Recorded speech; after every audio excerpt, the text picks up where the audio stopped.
Hello, Gene Schwimmer here. Welcome to today's vlog. Couple of short items, then on to the main subject for today.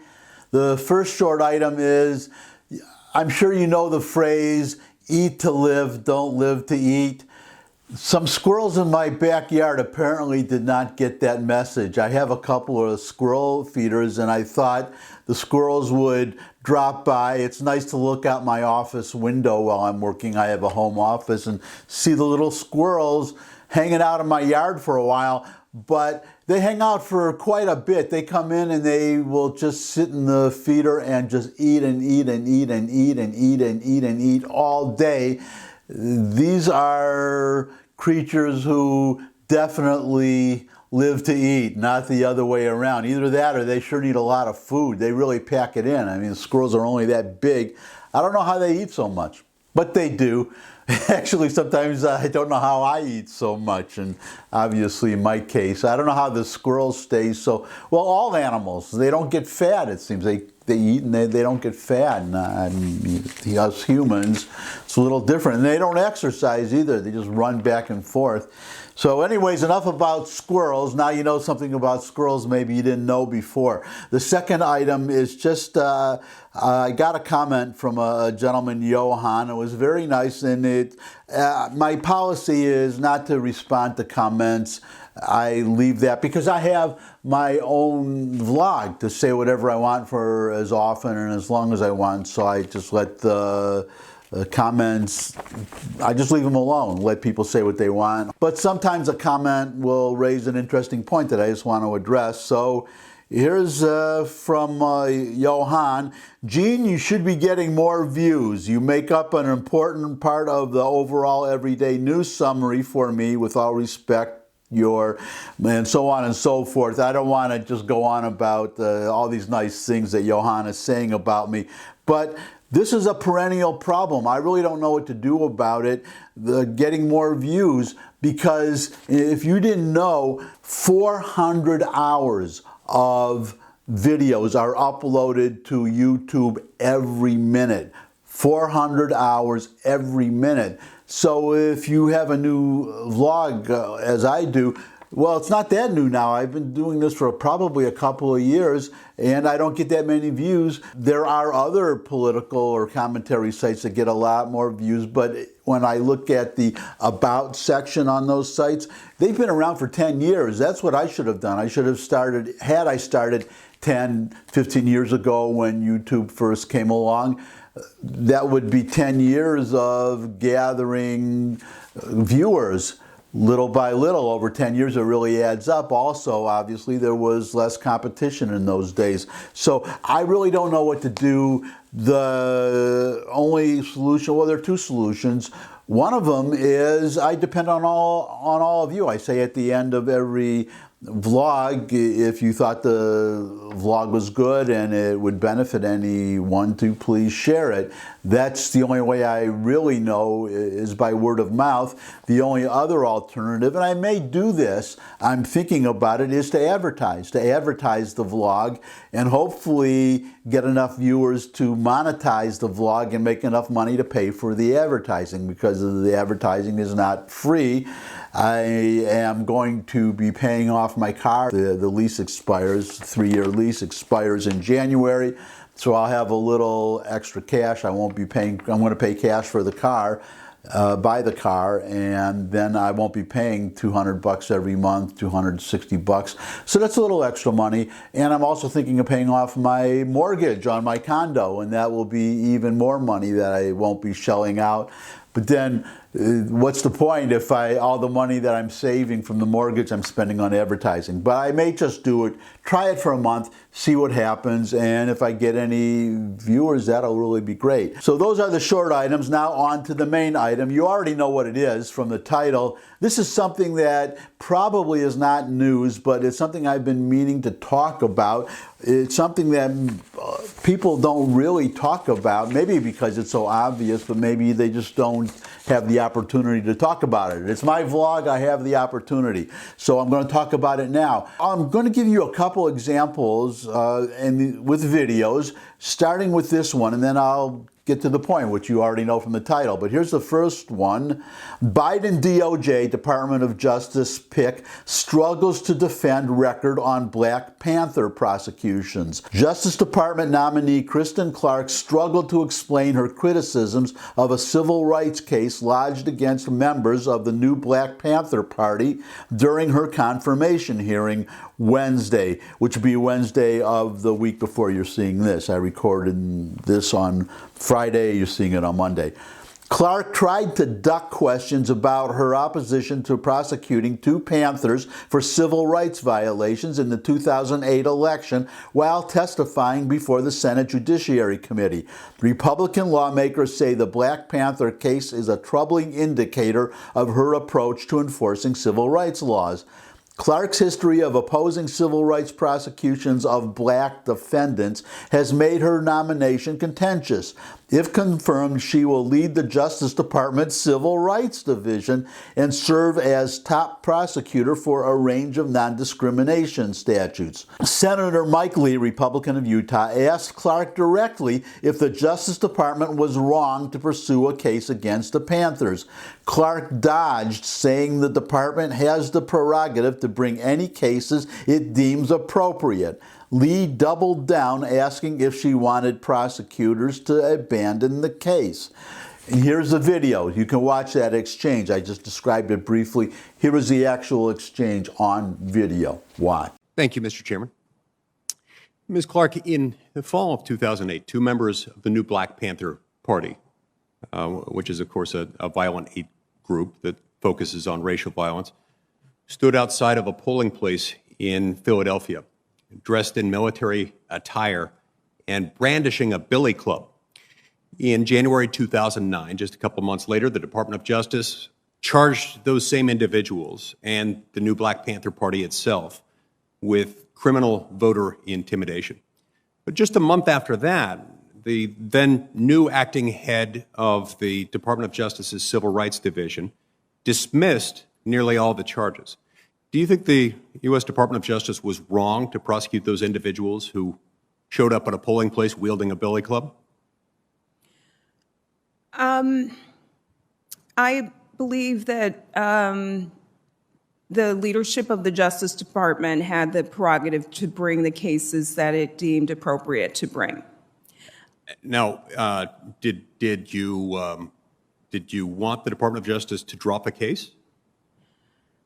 I may have espoused that opinion publicly, but so did many people. I think there were many people who deemed that a weak case. Did you communicate with anyone at the Department of Justice about that, advocating for them dropping it? I did not engage in any advocacy around that case, if that's what you're asking, Senator. Right. I did communicate with people regarding public information, publicly available information about the case. There are a couple of Department of Justice officials who have testified under oath that while you were at the NAACP, you specifically asked Laura Coates, an attorney within the Department of Justice Civil Rights Division, when the case would be dismissed. Is that accurate? Senator, I have testified under oath, and I'll repeat here, I did not engage in any advocacy one way or another around how the Justice Department should handle that case. Okay, but you did talk to her about it. You asked her when it would be dismissed? I don't recall that conversation, Senator. Now, do you think the Department of Justice should, we'll just step out as one level of abstraction, should the Department of Justice prosecute cases when members of a racially motivated hate group stand outside of a polling place wielding billy clubs? I think that voter intimidation is a real issue that should be addressed, and there are tools in the Voting Rights Act to help address voter intimidation. That was example one. Now we go on to example two. This is our United Nations ambassador, Linda Thomas-Greenfield, our ambassador to the United Nations. Well, let's go right to the video. Watch this video. Democratic values around the globe. Of course, when we raise issues of equity and justice at the global scale, we have to approach them with humility. We have to acknowledge that we are an imperfect union and have been since the beginning. And every day we strive to make ourselves more perfect and more just. In a diverse country like ours, that means committing to do the work. It means learning and understanding more about each other.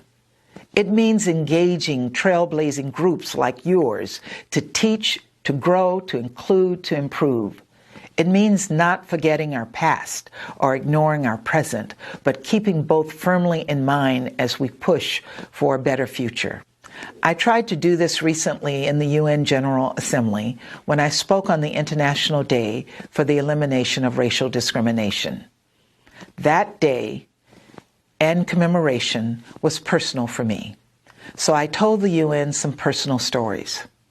I told them how my great-grandmother, Mary Thomas, born in 1865, was the child of a slave just 3 generations back from me.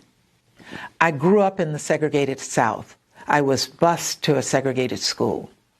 On weekends, the Klan burned crosses on lawns in our neighborhood. I shared these stories and others to acknowledge on the international stage that I have personally experienced one of America's greatest imperfections. I've seen for myself how the original sin of slavery weaved white supremacy into our founding documents and principles. Welcome back, and now my comments after you looked at those 2 examples. First of all, this is something people have remarked on a few times already. Biden was supposed to be the moderate candidate, right? We weren't supposed to have a radical administration, but that's what we've got. They're all radical leftists, and I have to be honest in saying that a lot of these people are affirmative action hires. They are hired partly on their race and their sex and their ethnicity. You can't say that about conservatives. If you have a conservative who happens to be black or a woman or whatever, you can be sure they are there because of their competence, not because of their race. But I am not sure when it comes to liberal appointments. I really am not. But the notion of selective prosecutions of people based on their race, the new Black Panthers. Well, here's a photo. You can see them standing in front of a voting place, clearly intimidating the voters. But this is something that liberals, and I want to be fair, I always try to be fair, full disclosure, I'm a conservative, always keep that in mind when you evaluate whatever I say. And if you think I'm unfair, you can always put it in the comments and I will read the comment, because right now I don't get that many comments, so you can be sure I can read all of them. And if I have to, I'll take a second look, and if I have to correct myself, then I will correct myself. I've done it in the past. But this is a trait that I've noticed in liberals claiming to be, now there are organizations on the right, I won't even say they're on the right, such as the Second Amendment Foundation. They defend the right to keep and bear arms for everybody, regardless of your race or your sex, so on and so forth.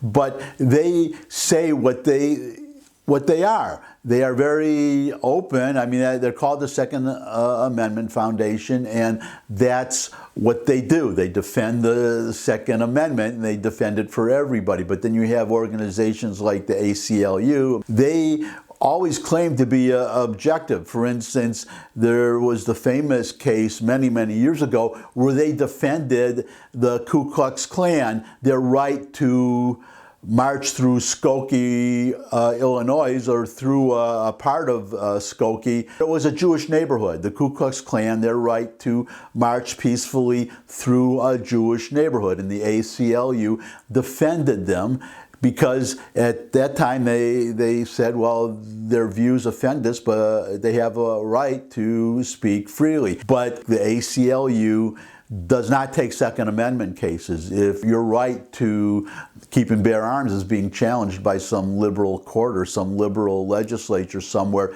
you have to go to the Second Amendment Foundation or the National Rifle Association. If the ACLU puts itself forth as a defender of liberties and they are willing to defend the Ku Klux Klan on the First Amendment, they should be equally willing to defend us gun owners on the Second Amendment, but they don't. And in recent times, it's become clearer and clearer. And I seem to recall, I'm not 100% sure, I would have to check, and frankly, I'm not going to take the time. It's not really relevant right now.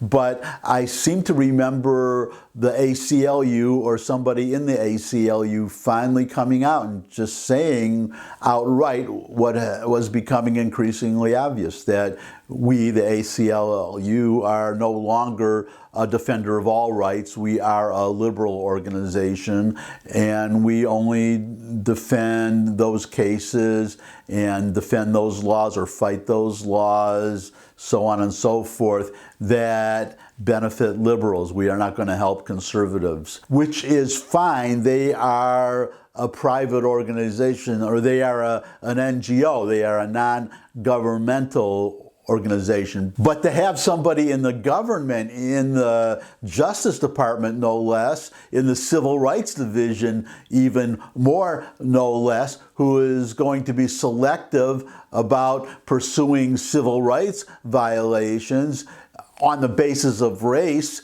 that they will pursue the violation of a black person's civil rights by a white person, but will not pursue the reverse.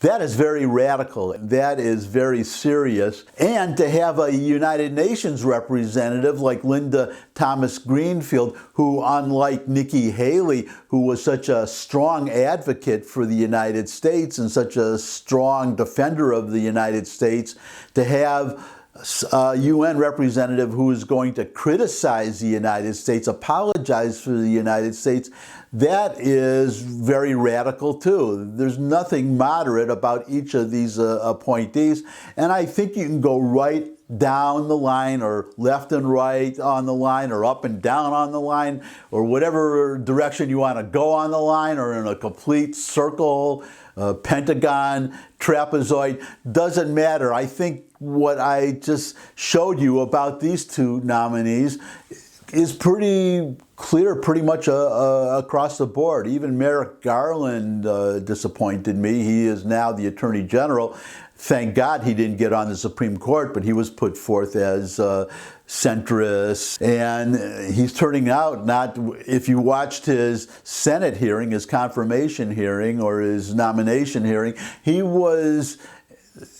same thing. This is a trait that you see right across the board again, just as you saw in that first video.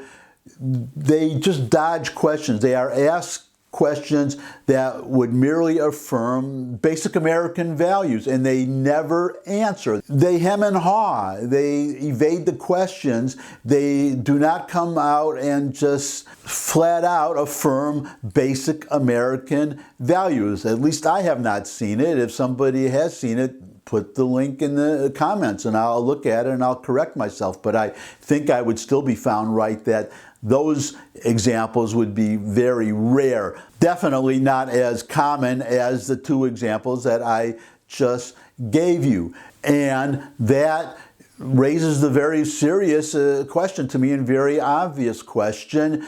Maybe because it's so serious, that's why nobody comes out and says it.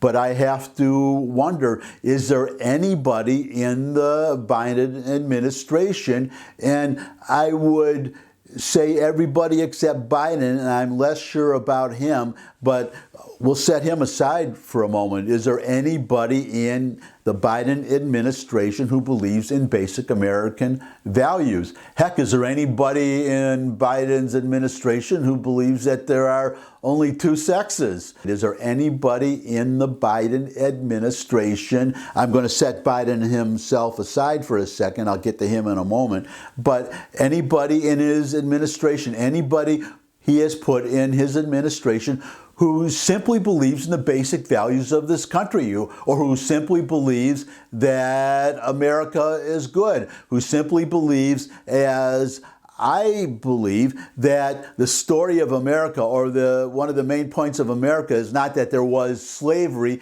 but that 300,000 Americans died ending slavery.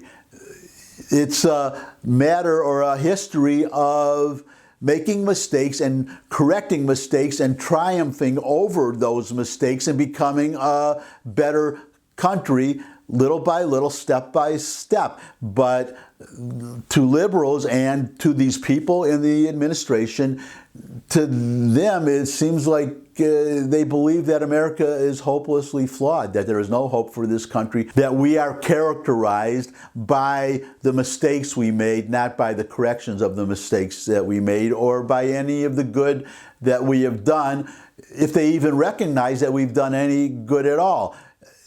Again, I keep saying it, I keep coming back to it, but it cuts across the entire administration, in my opinion. That's why you see these nominees who won't answer these questions, because they know that their views are offensive to the American people. They are offensive to the average American, and they dare not state them. It would be so refreshing, as offensive as it would be refreshing at least to have just one of these nominees come out and say what they really believe. America is a terrible country. I hate this country, and I want to be appointed to the position to which I'm being nominated, not to serve the country, but to change the country, to make it, to be perfectly frank, less evil in their mind. So now we get to Biden.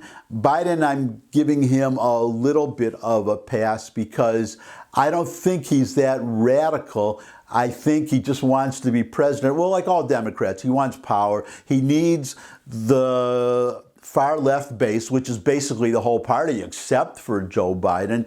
He needs them to be able to do anything, so he has to kowtow to them, and that's why he's making all these nominations, which is just another way of saying that, well, the Russians and the Chinese already know this, if we don't, that Biden is a weak president, not to mention that he has dementia, or he's in the early stages of dementia, but he is a weak president. He has never, in his entire career that I could see, held any fundamental beliefs, and that's why I'm giving him a little bit of a pass for these nominees, not for appointing them. Let me rephrase that. It's just that I don't think he believes what they believe. I honestly don't think he believes what they believe, but he feels compelled to go along with them and not criticize them, and you're not going to see a Sister Souljah moment in the Biden administration from Joe Biden.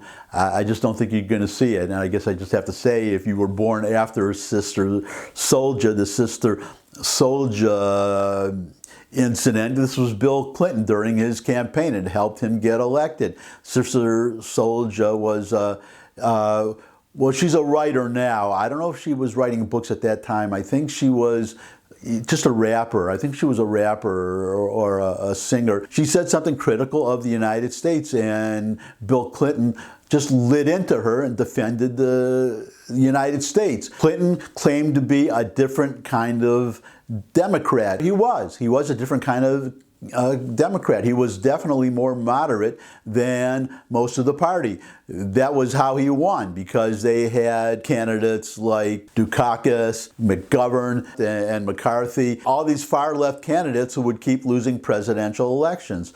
Clinton claimed to be a different kind. He claimed to be the old-fashioned moderate, and again, in fairness, he was, as was Joe Lieberman, the senator at that time from Connecticut, who worked with him to found the Democratic Leadership Council, the DLC, to change the Democratic Party. And for a short time they succeeded, but they're both out of the government now, long gone, and the party has, instead of learning anything from Clinton, as they should have, they just started moving left again, and that's where we are today. So I hope you got something out of this vlog, and if you did, that you'll give me a thumbs up and share the vlog with anybody you think would also like it, because that's how I'll get more views, if you share the vlog. You can also put any comments you might have, questions, suggestions for future topics. You could subscribe. I love getting new subscribers.